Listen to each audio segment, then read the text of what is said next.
I have a question for you. I'm just curious if you think who is the bigger warmonger, the UK or the United States? And I think that I think a lot of people would kind of say, well, obviously it's the United States because the United States has all of the bases around the world and the United States has all the weapons. But I'm not so sure about that. When I look at, for example, the war in Ukraine, it was Boris Johnson who went to Ukraine and said, don't do a peace agreement.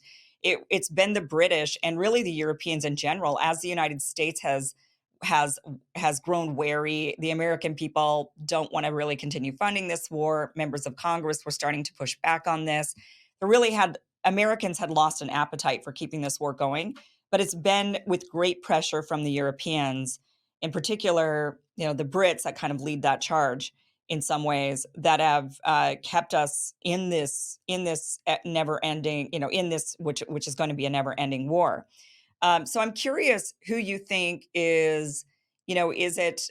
I think a lot of people have believed that over time the United States has become the big power, and the UK, which used to be the great world power, has become kind of the minor player, doing whatever the United States wants.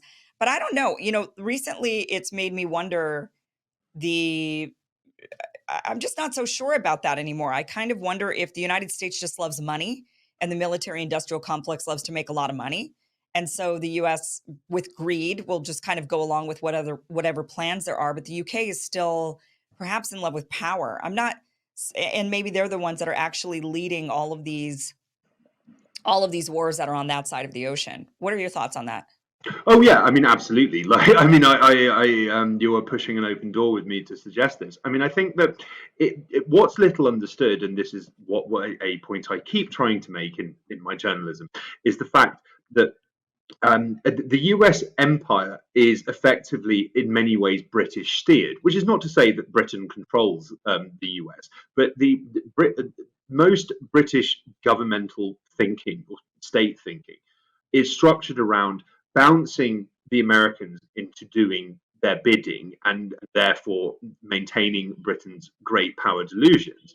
Um, at the end of the Second World War, there are numerous declassified documents which show that British officials were resigned to the fact that when the war was over, they would be a much reduced power, that they would be a junior partner to the US in a US dominated sphere of influence.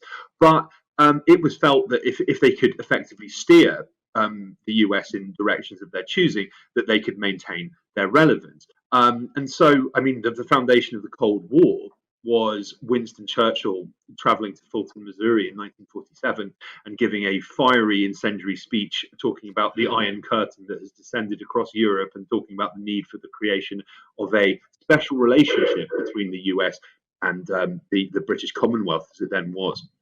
And it's important to bear in mind that this was unpopular at the time, and there was an enormous amount of hostility to Winston Churchill in the US, and it was the general vibe on the street and in the American media was, who is this British person coming to our country and saying declare war on the Soviet Union, which at that time was viewed as a very close friend and ally of the US. And so, but yeah, I mean, it's interesting how these things work out, isn't it? I think today the war in Ukraine is very much a British project, and it is very much concerned with the NATO's founding mission, which was to keep Germany down, the Russians out, and the Americans in.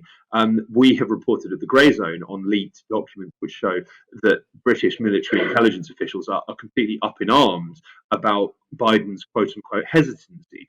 This was meant to be a grandstand which crushed Russia forever and balkanized the country. And this was completely contingent on the US being signed up to this and going all out and escalating. I think that as insane and stupid as much of the imperial brain trust is in Washington, there are some relatively sane, smart people who understand that all-out war with Russia would be a complete disaster, and therefore they don't want to push this any further. Hence, reluctance on the part of the US public and indeed elements of US Congress to keep just pumping endless money and weapons into this unwinnable quagmire in eastern Ukraine. It's not a core American interest. It's not. It's something that the US should, or indeed objectively wants to be involved in. But because Britain and Europe remain completely dependent on US soldiers and US weapons and money in order to maintain their global power, of course they're going to be opposed to, they're going to viciously fight any attempt, any move by the US away from imperial policies in any part of the world. Many of my friends here are in Serbia are extremely worried about the US empire, which is of course rapidly declining at a staggering pace and scale, pretty much daily. They are worried about the US going out fighting. I think it's much more pertinent to be worried about Britain going out fighting, because they stand to lose an enormous amount by the US stepping back from its global hegemonic role. There are, sorry, I just lost my train of thought. Yeah, to give you an example, the Falklands War in 1982, or the Malvinas War in 1982, is regarded in the mainstream as this kind of courageous British achievement, like this kind of underdog, plucky fight back against an evil junta, where Britain travelled to the other side of the world, taking weeks to get there with a naval flotilla, and then bopped the bad guys. In reality, Britain was completely dependent on the US to achieve this. They relied on US intelligence, on US provided missiles, on US air cover, on US bases in the Atlantic for refueling their navy. Without that infrastructure openly accessible to them, they could have done absolutely nothing at all. And the British Army, as it now stands, I think it's only about 70,000 people. They are unable to meet recruiting targets. They are thinking about opening up military recruitment to people with serious health problems in order to fill up their numbers. We've just seen the collapse of Operation Prosperity Guardian in the Red Sea, where Britain found out that its navy didn't have the ability to strike land using its ships. There is this rather hilarious photo of a of a chamber within a British naval ship, which is meant to be where these land missiles are based, and in reality, it is now home to running machines and exercise bikes. Because the money that was earmarked for missiles was embezzled.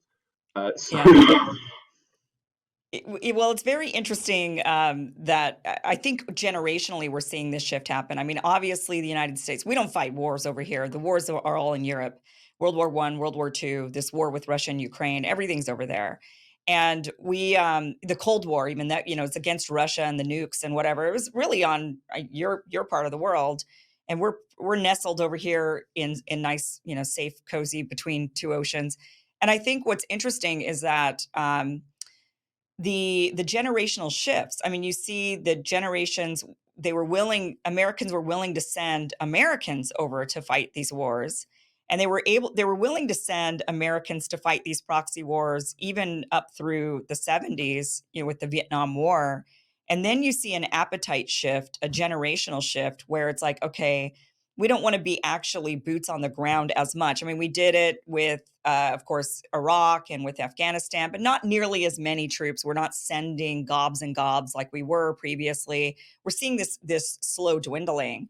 And now we're seeing Americans say, not only do we not want to send troops, I mean, Vietnam was a big turning point, I think, in that. Not only do we not want to send troops, but now we don't even want to send money, right? Now we're kind of at that point where Americans generationally are saying, we're really over. Why are we doing this? Because all these wars are over there, they're in Europe. None of them are over here, not a single one of them. So what are we doing? And they keep trying to sell us on this. Well, it'll reach us, which is like any American with two brain cells, because how's it going to reach us all the way over here? Let the Europeans deal with it. But it's an interesting there is a waning, of course, of the sentiment of the American people to continue this warmongering. There's a lot of money that is obviously being made in that by the military industrial complex. They're pushing it because they're the ones that, whenever the government funds a bill like they just did last night, $100 billion, that's really for American weapons. It goes right to American companies. They then manufacture those weapons and send them off to these countries. And so it's just Americans getting rich off of these wars. I'm surprised that Europeans don't rise up more and say we're sick of Americans just getting rich off of keeping wars in Europe going. Hey guys, thank you for watching this clip from the full Kim Iverson show, which you could catch just by heading to that link down below, KimIversonShow.com. You can watch the full show from what you just watched, or you could catch the full show live Monday through Friday, live streams, 5 p.m. Pacific, 8 p.m. Eastern at KimIversonShow.com. See you then. Be sure to like, share, and subscribe. Never miss an episode. Never miss a clip. Never miss a segment. Thanks, guys.